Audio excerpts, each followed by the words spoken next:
وہ جانتا ہے تمہاری کمزوریاں کیا ہے، اس لیے وہ یہ چاہتا ہے کہ تم اپنی اصلاح کرو۔ وہ تمہاری اصلاح کا بہت یعنی کہ خوشی ہے اس معاملے میں کہ تمہاری اصلاح ہو جائے، اور وہ حکمت کے ساتھ تمہیں بہترین راستے پر پہنچاتا ہے۔ وہ نظر عنایت کرتا ہے۔ نظر عنایت کیا ہے؟ بندے کے لیے معافی کے راستے کھول دینا، بندوں کو پلٹنے کا موقع دے دینا، بندوں کو مہلت پر مہلت دے دینا، یہ اس کا یتوبہ علیکم ہے۔ اس نے تمہیں اندھیرے میں راہ دکھانے والا چراغ یعنی قرآن عطا کر دیا اس کام کے لیے۔ اللہ علیم حکیم، اور اللہ علم والا اور حکمت والا ہے۔ وہ اپنے علم کی بنیاد پر وہی احکامات دیتا ہے جو تمہارے لیے حقیقی اور فائدہ مند ہو۔ علم کی بنیاد پہ دے رہا ہے نا، کیونکہ وہ پتہ ہے، اسے پتہ ہے، کسی اور کو نہیں پتا۔ اس نے ہمیں ڈیزائن کیا، وہ ہماری رگ رگ سے واقف ہے۔ اس نے احکامات بھی وہی دیے جو ہمارے لیے حقیقتاً فائدہ مند ہے، اور حکیم ہے۔ اس کا ہر فیصلہ مقصد سے خالی نہیں، چاہے تم سمجھو چاہے تم نہ سمجھو، ہر فیصلہ انجام کے اعتبار سے تمہارے لیے بہترین ہوتا ہے۔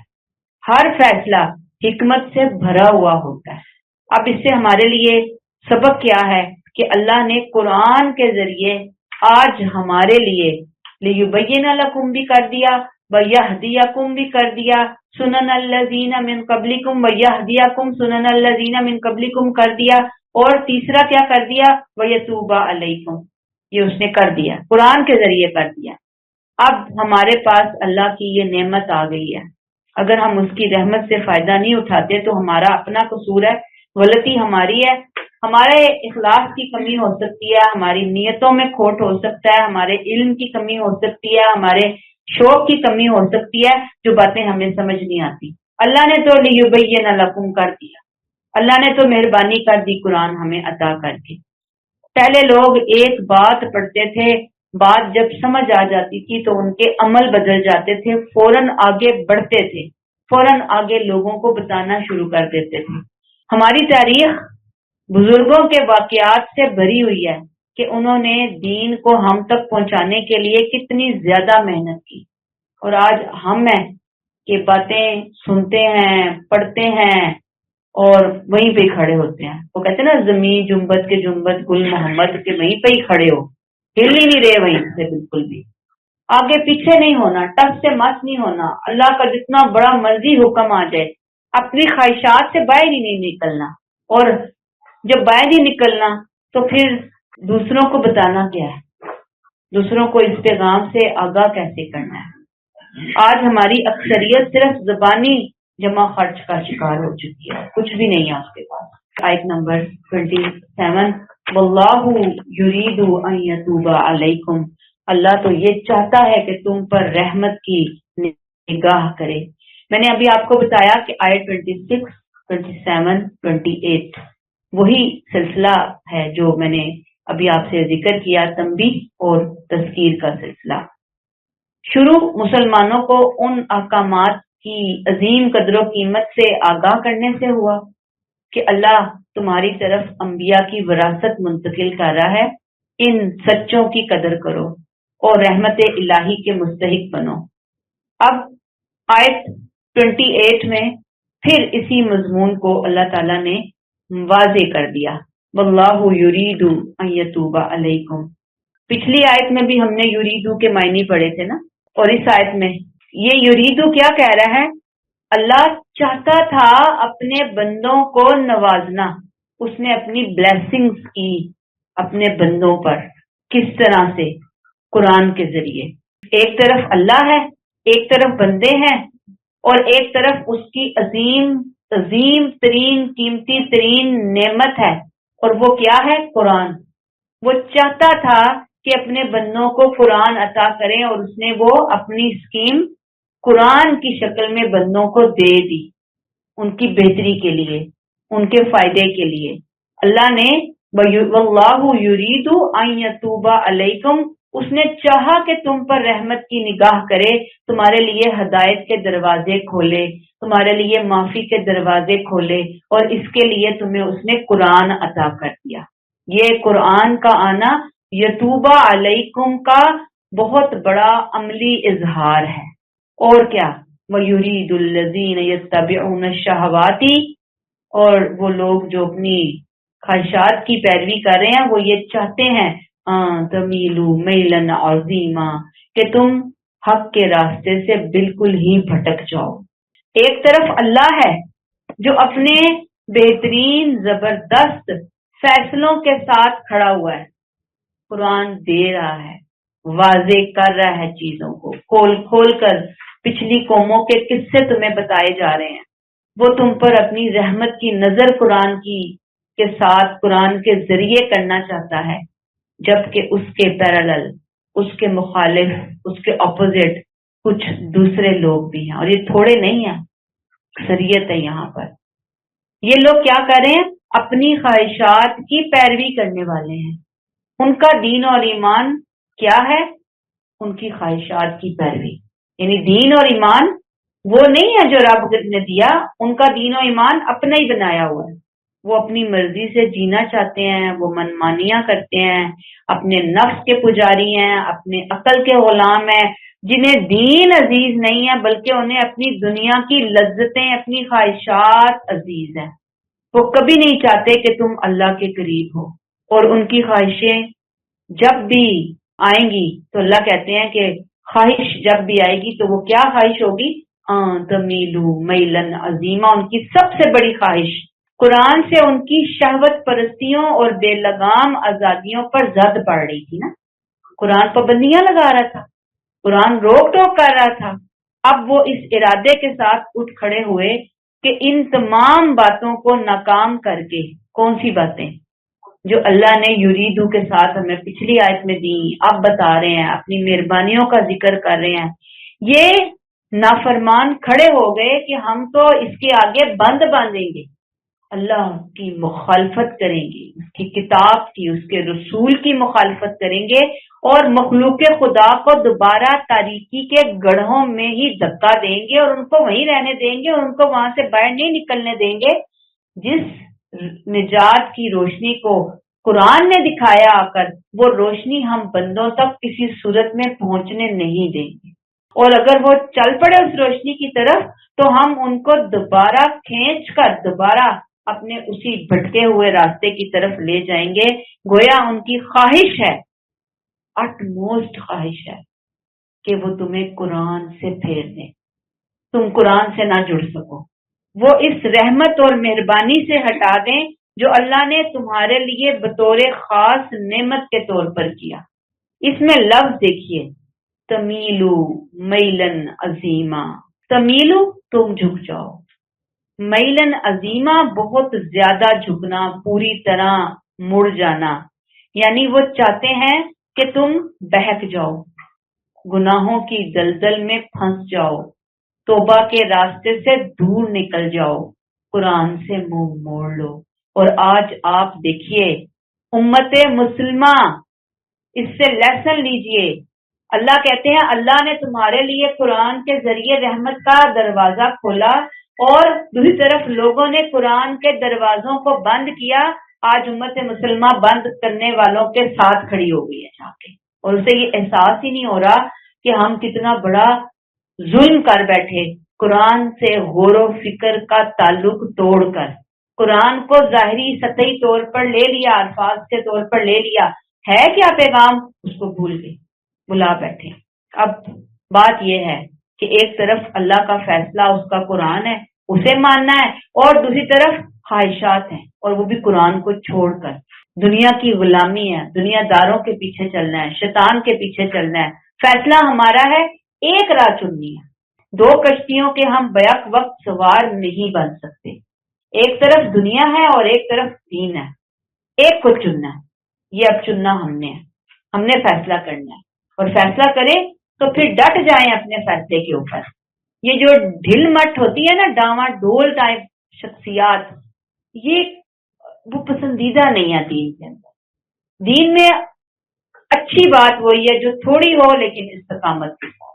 اللہ ہمیں توفیق عطا فرمائے۔ آیت نمبر 28، وہی آیت کا سلسلہ جو ابھی میں نے آپ کو بتایا، تنبیہ اور تذکیر والی آیات 26، 27 اور یہ اب 28 نمبر پہ وہی تذکیری آیات ہیں۔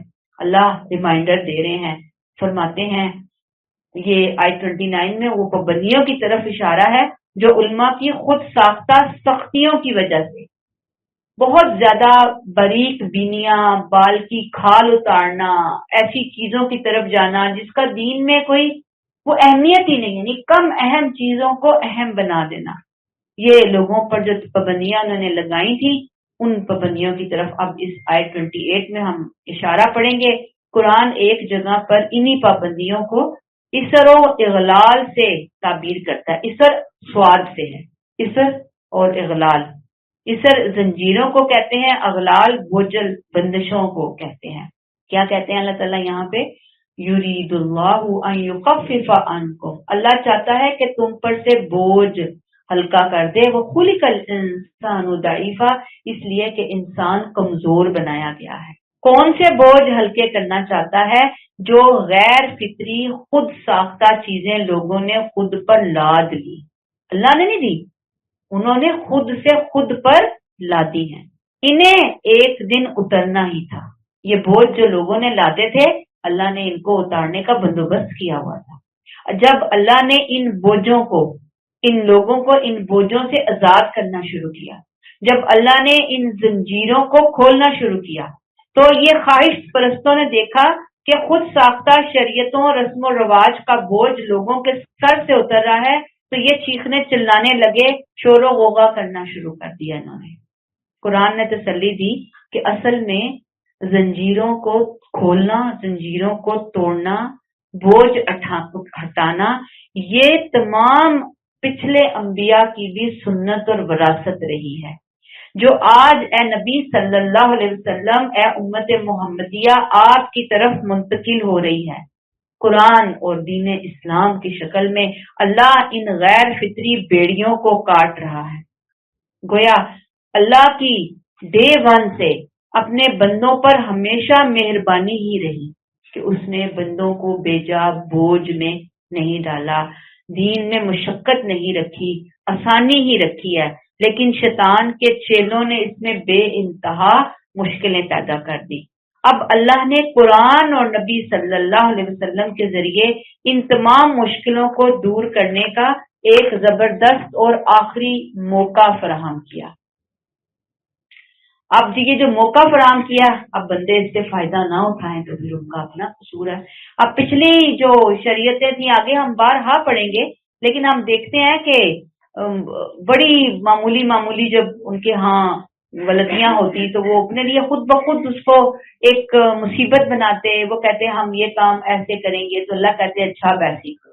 لہٰذا اب معمولی غلطیوں پر ان کے لیے سخت کفارے اللہ نے عائد کیے، کیونکہ انہوں نے خود اپنے لیے یہ راستہ کھولا۔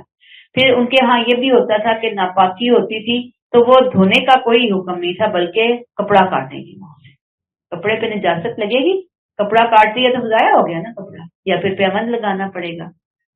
تو یہ آیات جو ہے نا ان احکامات کے بعد آئی ہیں، جو پیچھے ابھی ہم نے مالی اخلاقی اصلاحات پڑھی، تو اللہ کہہ رہے ہیں دیکھو میں نے تمہارے لیے کیسے آسانیاں کر دی، شریعت میں آسانیاں کر دی، مشقت تم سے ہٹا دی، دین نہ بوجھل رہا نہ کمپلیکیٹڈ رہا، دین انتہا درجے کا آسان بنا دیا۔ اللہ تعالیٰ کہتے ہیں وَخُلِقَ الْإِنسَانُ ضَعِيفًا، انسان کمزور بنایا گیا ہے۔ یہ کمزوری کس قسم کی کمزوری ہے؟ عقلی، جسمانی، نفسیاتی، نفسانی، ہر طرح کی کمزوری۔ انسان بحیثیت انسان بہت جلد، بہت تیزی سے خواہشات کے جال میں پھنس جاتا ہے۔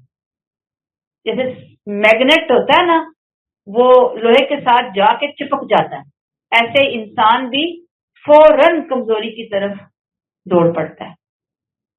بندوں کے خالق کو ان کی کمزوریوں، ان کی ضروریات سب کا پتہ ہے، اسی لیے اللہ نے شریعت میں رخصت رکھی، شریعت میں آسانیاں رکھی، شریعت میں توازن رکھا، تاکہ بندے آرام سے صراط مستقیم پر چل سکیں۔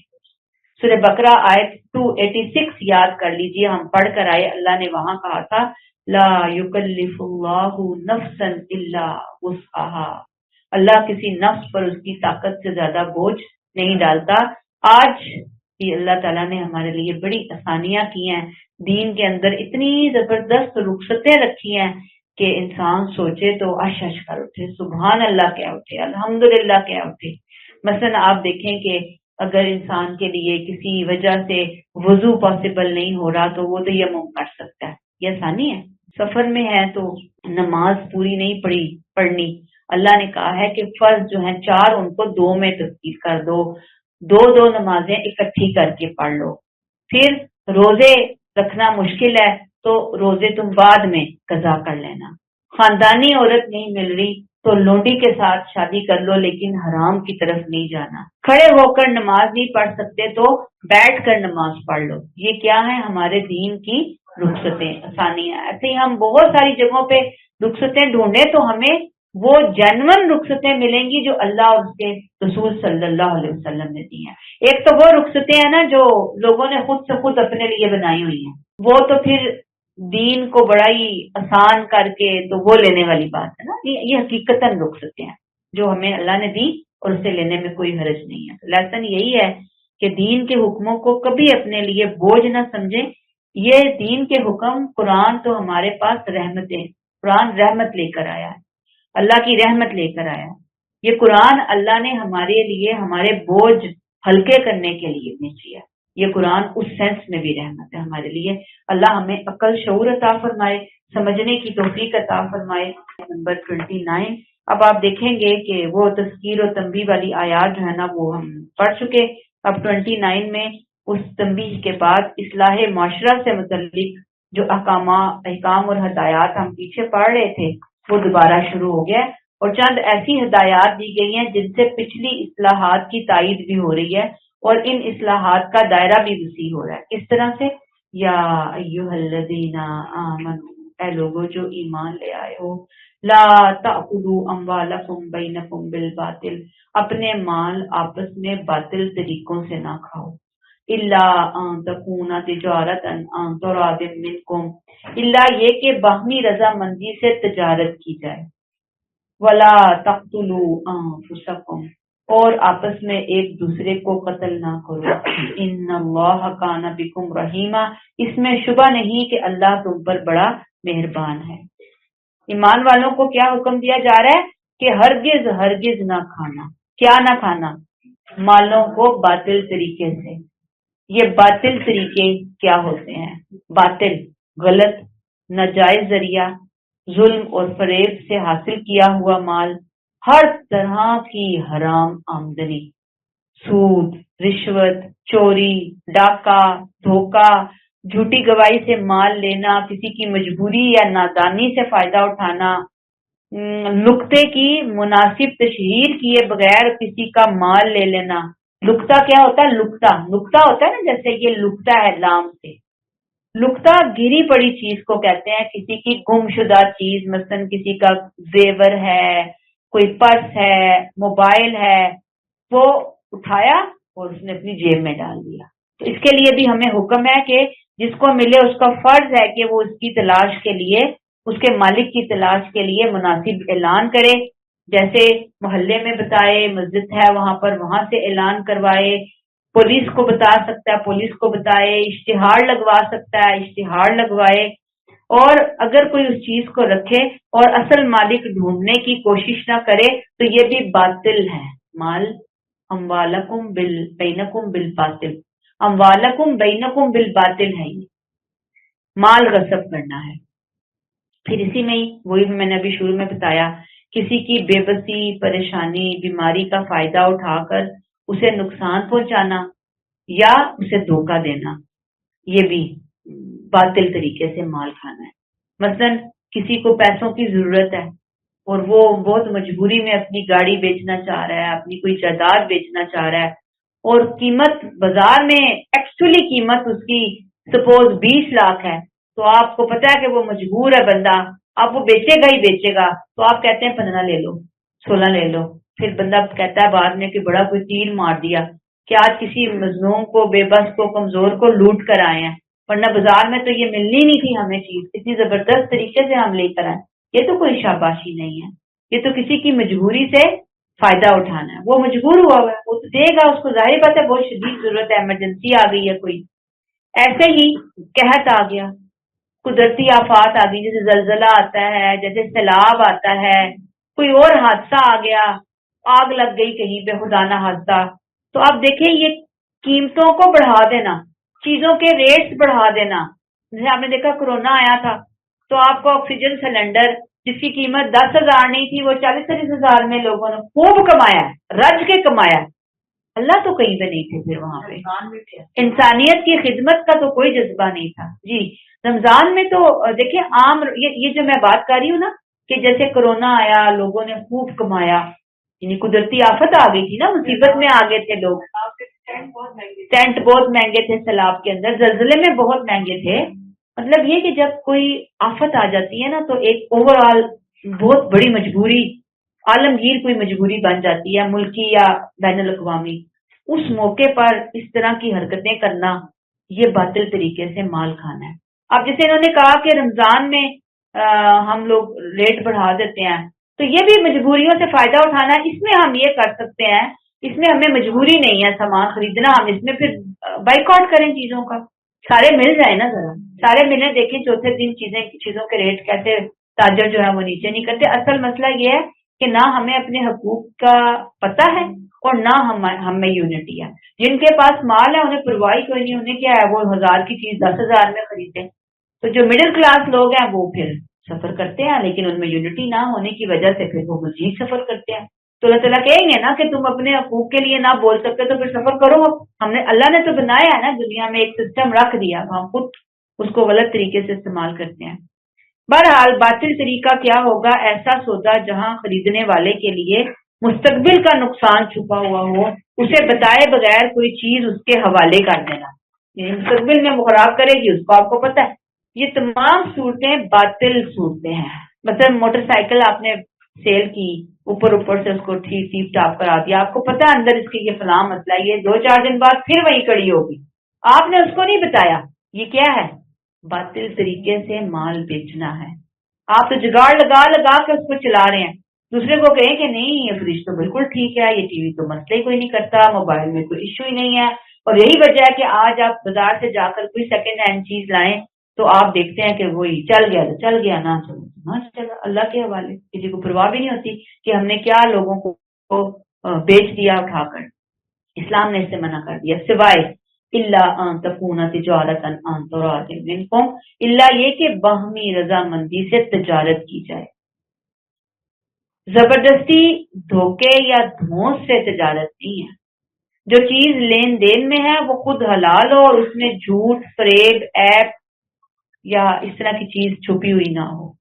معاہدہ بالکل واضح ہو، ہر ایک کا فائدہ ہر حال میں محفوظ ہو، ایسی تجارت ہی جائز ہوگی.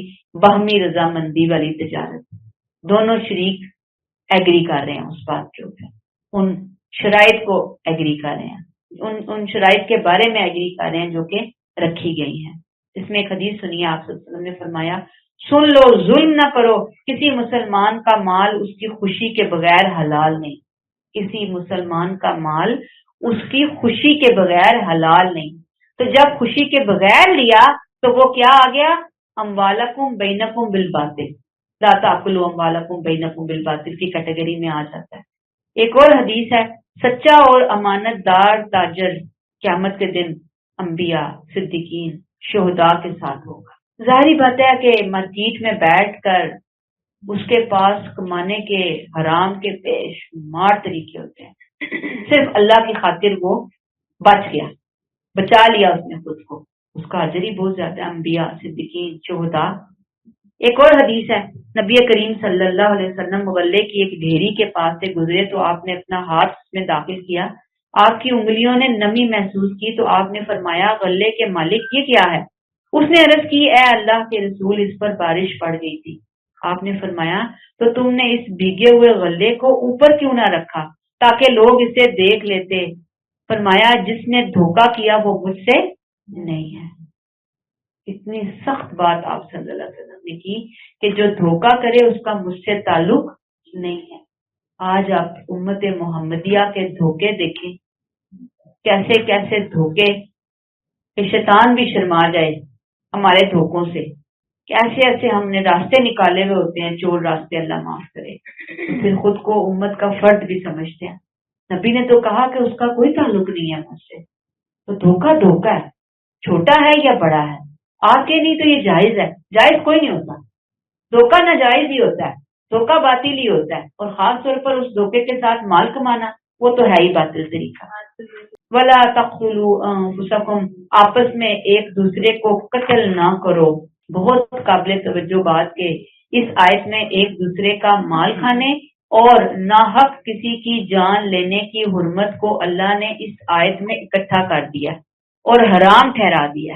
انہیں ایک ساتھ جمع کرنے کی حکمت یہ ہے کہ ان دونوں میں بڑا گہرا رشتہ ہے۔ مال کی حص اس کے حاصل کرنے کے جائز اور ناجائز طریقے کی تمیز اٹھا دیتی ہے، اور پھر یہ بیماری لوگوں کو اتنا اندھا کر دیتی ہے کہ نوبت قتل و غارت تک پہنچ جاتی ہے۔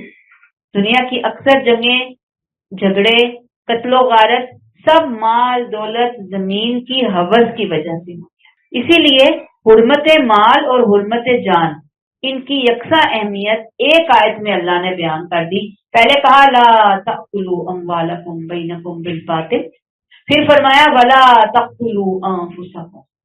ایک چیز دوسری سے جڑی ہوئی، الگ نہیں ہے۔ مال کی چاہ میں آگے بڑھنے کا انجام قتل تک پہنچے گا، لہذا ایک حد سے آگے مت بڑھو۔ ولا تقتلوا انفسکم، انفسکم سے مراد خودکشی نہیں، اس سے مراد وہ جو معاشرے میں کسی کو قتل کرتا ہے وہ اپنوں ہی کے قتل کا مرتکب ہوتا ہے۔ کیوں؟ اس لیے کہ معاشرے کے تمام افراد ایک دوسرے کے بھائی بھائی ہیں، ایک انسان کا قتل پوری انسانیت کا قتل قرار دیا گیا۔ آگے ڈیٹیل پڑھیں گے ہم۔ آپ صلی اللہ علیہ وسلم نے فرمایا اللہ کے نزدیک پوری دنیا کا فنا ہو جانا ایک مومن کے قتل سے زیادہ ہلکا ہے، یعنی پوری دنیا بھی تباہ ہو اللہ کو اس کی پرواہ نہیں ہے، ایک بندہ جائے اللہ کو اس کی بہت پرواہ ہے۔ پھر ایک اور حدیث ہے ہر مسلمان پر دوسرے مسلمان کا خون، مال اور عزت حرام ہے، کسی چیز کو نقصان نہیں پہنچایا جا سکتا، یہ پکڑ کا ذریعہ بن جاتا ہے۔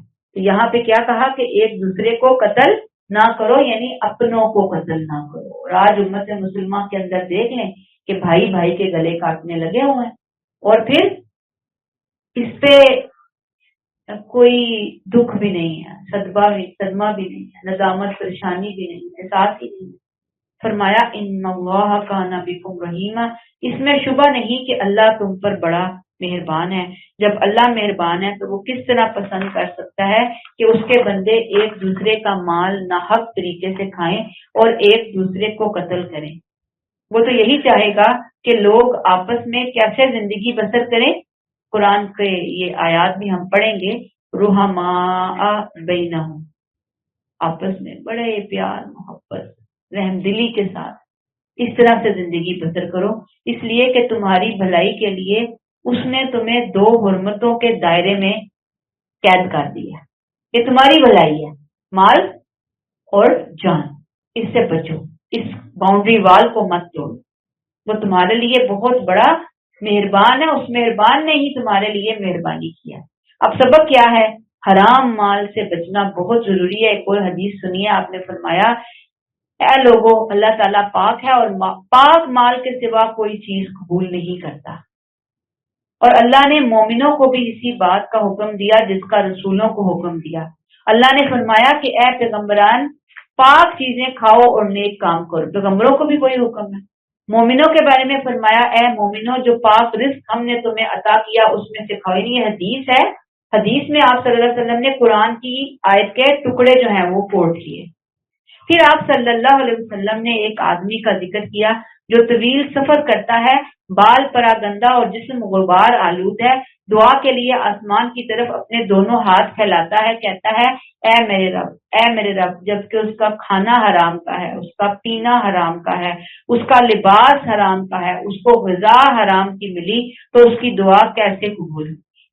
دعا نہیں قبول ہو سکتی۔ اس کے حرام انسان سے بہت خیریں چھین لیتا ہے، رحمتوں سے دور کر دیا جاتا ہے، اللہ کی لعنت کے اندر آ جاتا ہے۔ اور دعا تو عبادت کی روح ہے، جب دعا قبول نہیں تو پھر باقی عبادات کیسے قبول ہو سکتی؟ آیت نمبر 30. اب دیکھیں کہ 29 میں ہم حرمت مال اور حرمت جان کی بات پڑھ رہے ہیں. اب آیت 30 میں بتایا گیا کہ جس نے اللہ کا یہ قانون توڑا، کون سا قانون توڑا؟ یہ حرمت مال اور حرمت جان کے حوالے سے.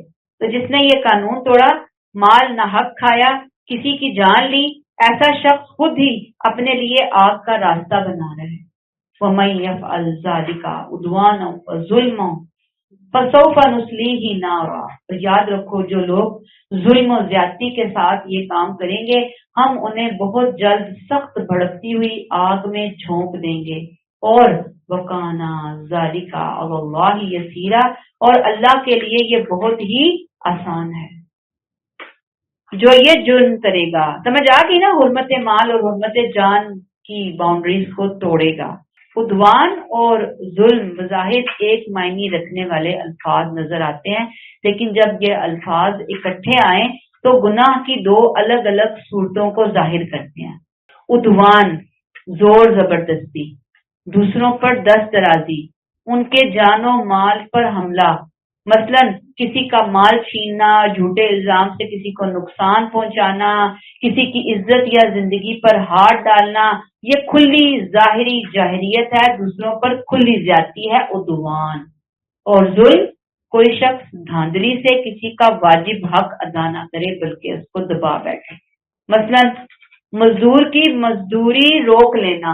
ملتے ہیں لوگ مجھے، بیوہ کہہ رہی ہے کہ 2 مہینے 2.5 مہینے فلاں جگہ کام کیا، انہوں نے میری تنخواہ روک دی، تنخواہ نہیں دی. پھر ہوگی کوئی اس کی غلطی، لیکن جو کمٹمنٹ ہے تنخواہ کے معاملے میں وہ تو کرے نا پوری.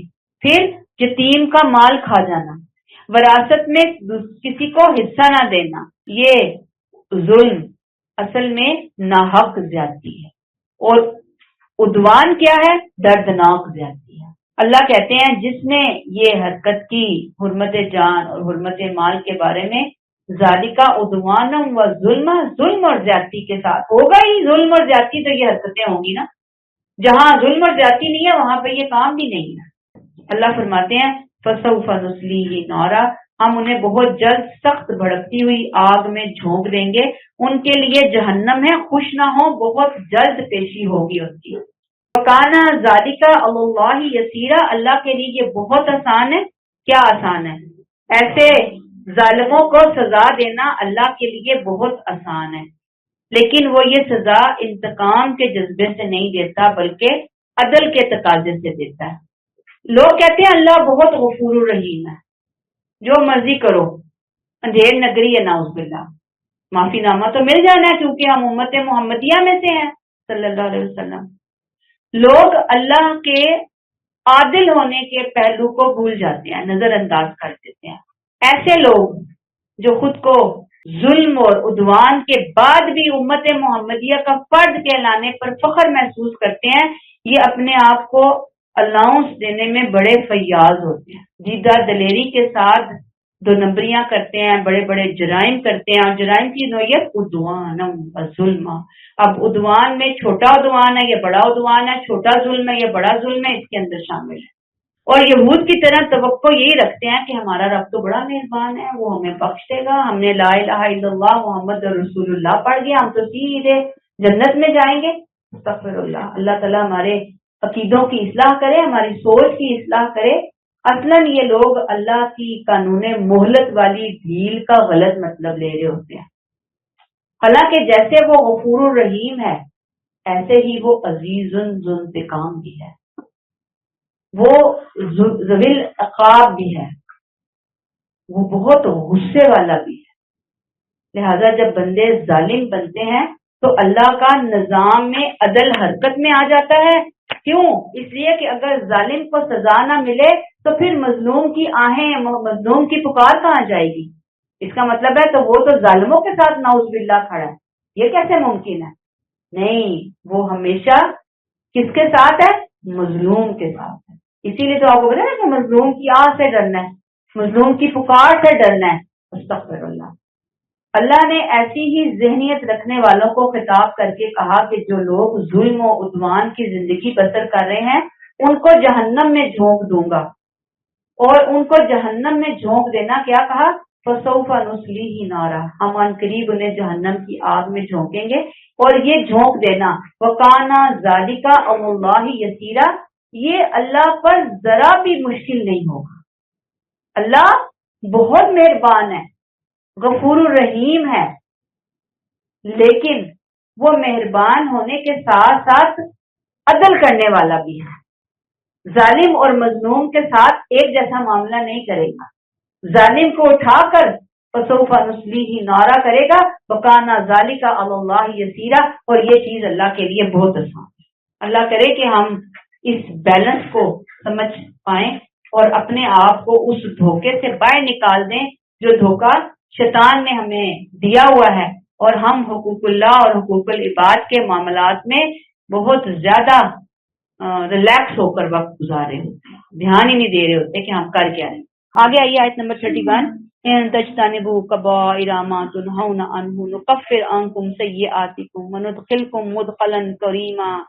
ان گناہوں سے بچو، بریکٹ میں آئے گا اس لیے کہ بریکٹ کلوز. اگر تم ان بڑے بڑے گناہوں سے بچتے رہے جن سے تمہیں منع کیا جا رہا ہے، تو تمہاری چھوٹی موٹی برائیوں کو ہم تمہارے حساب سے نکال دیں گے اور تمہیں عزت کے مقام میں داخل کریں گے. آیت 31 میں رحمت کی خوشخبری دے دی گئی. پیچھے ہم نے 30 میں پڑھا نا، ظلم کے ساتھ گناہ کرو گے تو جہنم میں جاؤ گے. 31 رحمت کہ اگر بڑے گناہوں سے بچو گے تو اللہ چھوٹے گناہ خود مٹا دے گا. کیا کہا اللہ؟ ان تجتنبوا کبائر ما تنہون عنہ نکفر عنکم سیئاتکم. اللہ کی گرفت سے بچنے اور اس کی جنت میں داخل ہونے کا طریقہ یہ نہیں ہے کہ اپنے آپ کو بڑی فراخ دلی سے الاؤنس دیتے چلے جاؤ، بلکہ اس کا راستہ یہ ہے کہ جن گناہوں سے بچنے کے لیے اس نے تمہیں کہا ہے ان سے بچو. بڑے گناہوں سے بچو گے تو اللہ اپنی فضل اور رحمت سے چھوٹوں کو معاف کرے گا. ورنہ چھوٹے اور بڑے، کبیرہ اور صغیرہ سب مل کر تمہارے نامہ اعمال میں درج ہوں گے اور سب کا تمہیں حساب دینا ہوگا. آیت دیکھیے، تجتنبو، یہ اجتنبو بچنا، اتنا بچنا حتیٰ کہ قریب بھی نہیں جانا. یہ سینس ہے اس کی، یعنی قریب بھی نہیں جانا. اگر آپ کو پتا ہو نا کہ وہ دروازے کے باہر کوئی دشمن کھڑا ہوا ہے تو ہم دیکھیں دروازے کنڈیاں سب لگا کے اندر رکھتے ہیں، ہم رہتے ہیں، بچوں کو بھی اندر رکھتے ہیں، باہر نہیں نکلنا بھائی، قریب بھی نہیں جانا، اتنی دور رہنا ان چیزوں سے، کیونکہ یہ پھر میگنیٹ کی طرح کھینچ لیتی ہے نا چیزیں. پھر انسان قریب گیا تو پھر چپک ہی گیا اس کے ساتھ جاتے، پھر بچنا مشکل ہے. کبائر ہر وہ گناہ جس پر اللہ نے جہنم کی وعید سنائی ہے، لعنت کی ہے جس گناہ کے اوپر، یا اللہ نے حد مقرر کیا، وہ کبیرہ گناہ ہوتا ہے. مثلا قرآن میں احکام عشرہ سورہ بنی اسرائیل آیت 22 سے آیت 39 تک ہم پڑھیں گے. اللہ نے کہا کہ ان کی جو خلاف ورزی کرے گا یہ ایک طرح سے کبیرہ گناہ. مثلا نمبر 1، چھوٹی چھوٹی میں لسٹ بتا دیتی ہوں. اللہ کے ساتھ شریک نہیں ٹھہرانا، والدین کی نافرمانی سے بچنا ہے، رشتہ داروں، مسکینوں، مسافروں کو ان کا حق دینا ہے، حق تلفی سے بچنا ہے، فضول خرچی سے بچنا ہے، کنجوسی اور اسراف نہیں کرنا، اولاد کو مفلسی کے ڈر سے قتل کرنا، زنا کے قریب نہیں جانا، کسی جان کو ناحق قتل کرنا، مال یتیم کے قریب نہیں جانا، وعدہ خلافی نہیں کرنا، ناپ تول پورا کرنا، تکبر نہ کرنا، جھوٹ، چوری، غیبت، بہتان نہ لگانا.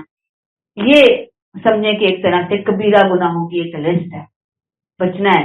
حدیث ہے، آپ صلی اللہ علیہ وسلم نے فرمایا 7 گناہوں سے جو تباہ کر دینے والے ہیں بچتے رہو.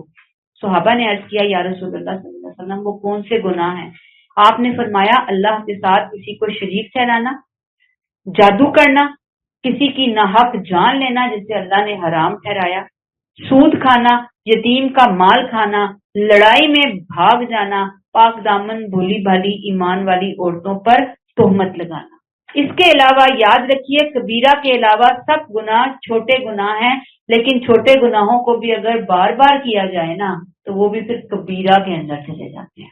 اللہ کیا کہتے ہیں؟ نکفر عنکم سیئاتکم، تو ہم تمہارے چھوٹے چھوٹے گناہوں کو ختم کر دیں گے. سیئات صغیرہ، چھوٹے گناہ، نیک اعمال جن کی معافی کے لیے کفارہ بن جاتے ہیں. ایک حدیث ہے 5 نمازیں ہر جمعہ، ایک جمعے سے دوسرے جمعے تک کی درمیانی مدت گناہوں کا کفارہ ہوتے ہیں جب تک کہ کبیرہ گناہوں کا ارتکاب نہ کیا جائے. ایک اور حدیث آپ نے فرمایا 1 رمضان دوسرے رمضان تک کے درمیان کا عرصے میں ہونے والے گناہوں کو مٹانے کا سبب ہے. یعنی ایک رمضان دوسرے رمضان تک کا جو درمیانی پیریڈ ہے، جتنے اب پچھلے جو روزے رکھے تھے ہم نے، اب ہم اس وقت جو رکھ رہے ہیں، جو بیچ میں ہمارے چھوٹی چھوٹی غلطیاں ہوئی ہیں، اللہ تعالیٰ نے کہا کہ اگر ایمان اور احتساب کے ساتھ روزے رکھے گئے، اگر ایمان اور احتساب کے ساتھ راتوں کو قیام کیا، اگر ایمان اور احتساب کے ساتھ شب قدر کا قیام کیا، یہ نبی کی حدیث ہے، تو پچھلے سارے گناہ معاف. وہ کون سے گناہ؟ سیئات، آٹومیٹکلی سارے اللہ دھو دیں گے. سبحان اللہ. اگر کبیرہ سے بچے تو پر شرط یہ ہے کہ اس سے بچ جائیں. اللہ کی کتنی بڑی مہربانی کہ کبائر سے بچنے پر چھوٹے گناہوں کو اپنی رحمت سے معاف فرما دیتا ہے. ایک اور اہم بات کہ کبیرہ سے بچنے کا راستہ بھی یہی ہے کہ آدمی کبیرہ سے بچے. اس لیے کہ جو آدمی اپنے ہزاروں کے قرضے چکاتا رہتا ہے، وہ کبھی 5-10 روپے دبا کر نہ دہندہ کہلانے کی ذلت گوارا نہیں کرے گا. لہذا جو لوگ کبائر کے مرتکب ہوتے ہیں، وہ اگر چھوٹی چھوٹی نیکیوں کا اہتمام بھی کریں تو ان کا حال وہی ہے حدیث علیہ السلام کا قول کہ مچھر چھانتے ہیں اور اونٹ کو نگلتے ہیں. یعنی صغیرہ کبیرہ کر رہے ہیں، ساتھ چھوٹی چھوٹی نیکیاں بھی کر رہے ہیں اور سمجھ رہے ہیں کہ پتہ نہیں ہم نے کیا تین مار لیا. یہ وہی بات ہے جو حدیث علیہ السلام نے کہی کہ دوسروں کو تو یہ زیرے اور سونف تک کی زکوٰۃ کا حساب سمجھاتے ہیں، لیکن خود یتیموں کے مال اور اوقاف کی آمدنیوں سے اپنی کوٹھیاں سنوارتے اور ان کو سجاتے ہیں. یہ بیچ میں نے مکس کر دیا، کوٹھیاں سجانا، یہ وہ کوٹھیاں نہیں، مطلب گھر بناتے ہیں، محلات بناتے ہیں. وَنُدْخِلْكُمْ مُدْخَلًا كَرِيمًا، اور تمہیں عزت کے مقام میں داخل کرے گا. عزت والا مقام جنت، ایسی جگہ جہاں داخل ہونے والے کے لیے عزت، راحت، سکون اور ابدی خوشیاں ہیں. لازوال عیش کے خزانے ہیں جہاں اللہ کی رضا ملے گی. سبحان اللہ. کون داخل ہوں گے اس مدخلن کریمہ عزت کے مقام میں؟ کون جائے گا؟ جو کبائر سے بچیں گے، جو حرام سے بچیں گے. اللہ ہمیں توفیق عطا فرمائے. رمضان المبارک کی ان بابرکت گھڑیوں میں اللہ ہمیں ہر کبیرہ سے محفوظ رکھے اور اس کے ساتھ صغیرہ سے بھی محفوظ رکھے. لا حول ولا قوت الا باللہ. کبیرہ اور صغیرہ ہر ایک کو جاننا چاہیے. بچوں کو فرق بتانا ہے، بچوں کو سمجھانا ہے اور پھر بچنے کی کوشش کرنی ہے. دیکھا نا، بعض لوگ کہتے ہیں کہ کوئی بات نہیں، ہم یہ فلاں نیکی کر لیں گے، گناہ معاف. ایسے نہیں معاف ہوتے گناہ. جب میں نے آپ کو بتا دیا کہ صغیرہ کو اللہ معاف کرتے ہیں، کب؟ جب ہم کبیرہ سے بچتے ہیں. اور کبیرہ کے اندر بھی دو کیٹیگریز ہیں، ایک اللہ سے متعلق ہے، ایک بندوں سے متعلق ہے. اللہ والی تو معافی استغفار کرنے سے ہو جاتی ہیں، اگر لیکن روزے ہیں یا زکوٰۃ ہیں اللہ کا حق ہے، وہ واپس کرنے پڑیں گے. اس کا فائن، اس کا تاوان، فدیہ، فطرانہ یہ کرنا پڑے گا. لیکن جو بندوں سے متعلق ہے، بندوں سے معافی مانگنی پڑے گی. بندوں کا حق ہمارا ہے تو وہ ادا کرنا پڑے گا. یہ شرائط ہے ہر توبہ کی، ہر ایک گناہ سے بچنے کی. اگر ہم نہیں بچ رہے تو ہم کچھ نہیں کر پا رہے. ٹھیک ہے، یہاں پہ ہم اس کو روک لیتے ہیں. سبحانک اللہم و بحمدک، نشہد ان لا الہ الا انت، نستغفرک و نتوب الیک. السلام علیکم ورحمۃ اللہ وبرکاتہ.